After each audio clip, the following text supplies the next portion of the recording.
Salut à tous, c'est Santo de Communauté Android et aujourd'hui on vous propose une rapide prise en main qu'on n'avait pas pu vous faire du Sony Xperia Z Ultra. C'est un Xperia Z vraiment ultra, et c'est le mot de le dire. Il est vraiment très large, puisque ici on voit que en prise en main c'est assez énorme. Si je vous montre à quoi j'ai l'air avec en main, on peut voir que c'est assez imposant. On est vraiment au-delà de la tablette, on atteint presque la tablette. Si on arrive rapidement sur la prise en main, je dirais même, si on regarde un peu l'aspect extérieur, on peut voir que les finitions sont vraiment spectaculaires. C'est une finesse de 6,5 mm pour un téléphone de ce gabarit. C'est tout juste une très bonne performance de Sony. Si on fait le tour, on retrouve ici le bouton Power qui est devenu la marque de Sony qui décide de faire ce bouton Power sur tous ses produits. On sent quand même qu'il y a une petite évolution par rapport au Xperia Z, il n'est pas totalement identique. Si on fait le tour du propriétaire, ensemble, j'essaie de vous trouver. Ici on a un capteur propriétaire, sûrement pour un dock.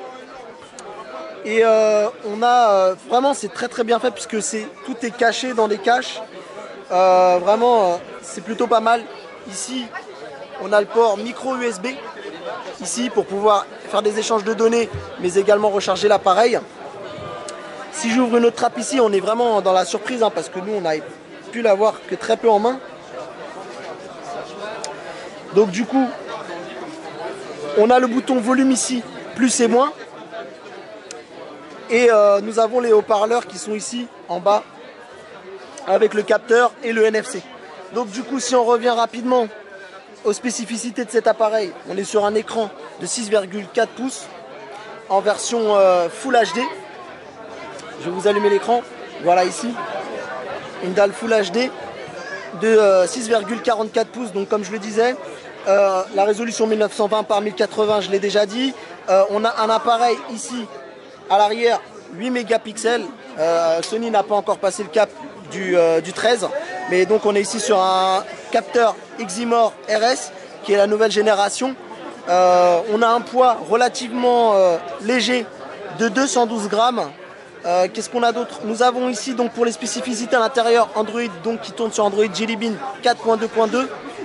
On a un processeur quad-core Qualcomm MSM 8974, donc cadencé à 2,2 GHz. Très peu d'informations sur la batterie. On nous parle d'une autonomie de conversation en 14 heures et en veille jusqu'à 790 heures. Et il faut savoir que ce smartphone dispose des certifications IP55 et IP58, donc avec un revêtement en verre anti-rayures incassable. Apparemment, Sony annonce avoir fait d'énormes efforts sur le revêtement de ce mobile. Si on vient rapidement à l'intérieur, on retrouve un peu ce qu'on retrouvait sur un Xperia Z. Donc c'est vraiment le launcher qui a été repensé par Sony avec toute leur suite logicielle, Walkman. Ici, on peut voir ici les artistes, les albums. On peut lancer. Alors ici c'est leur store Music Unlimited qui vous permet de retrouver des chansons, un peu comme ce que fait la concurrence. On a ici des musiques. Alors malheureusement avec le bruit ambiant, je pourrais pas vous donner, je pourrais pas vous dire, enfin malheureusement vous vous rendrez pas compte du son. Mais voilà ici, et du coup on peut voir malheureusement aussi que les covers sont un peu pixelisés, ce qui est dommage. Mais sinon on retrouve bien tout l'univers de Sony. Le téléphone marche parfaitement bien. Il est très fluide alors qu'il a été pas mal manipulé dans cette soirée.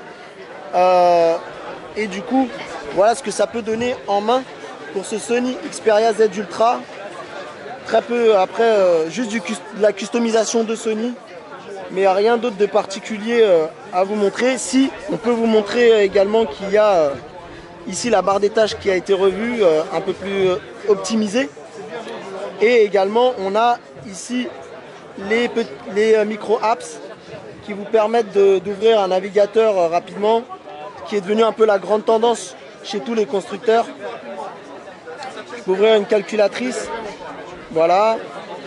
Et également, on peut si on regarde rapidement, pardon, dans les réglages, à propos du téléphone, on voit bien qu'on est bien en Android 4.2.2.